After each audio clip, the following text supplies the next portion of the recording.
I love teaching non-defensive skills to kids, and I've noticed in particular that when I teach it to third graders, they seem to be old enough that they have good conceptual skills, and at the same time they're young enough that they're not so jaded that they, think they have to be defensive. So they're very open to learning the process. In one case, I went back to a classroom and asked, after I had presented for 45 minutes one week and gone back the next week, I asked if the kids had practiced, and hands went up all over the room, and this one little girl kind of waved her hand in the air and said,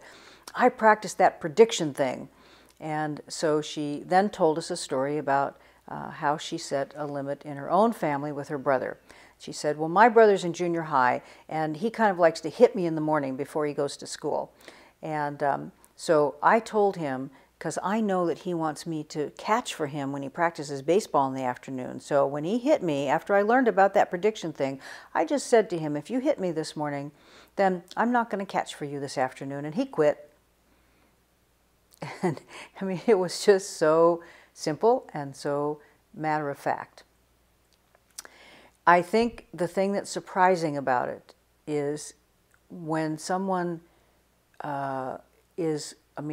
we have here both gender difference and an age difference, an 8-year-old and probably a 13 or 14-year-old. So I think the tendency is to think that a younger child like that setting a boundary with an older child wouldn't work, because they would just perhaps say they were going to, hit him again, or "you better catch for me this afternoon." But there's something about the prediction process, and also that same quality that I've described when we ask non-defensive questions. If you are not trying to control what choice the other person makes,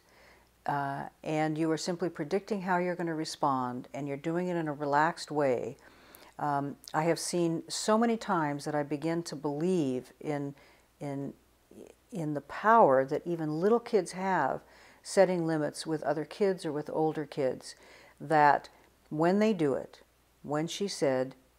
"If you hit me, then I won't catch for you this afternoon," that something happened that really prompted that kid to make the choice that was going to work best for him, which was not to have a hassle over the catching.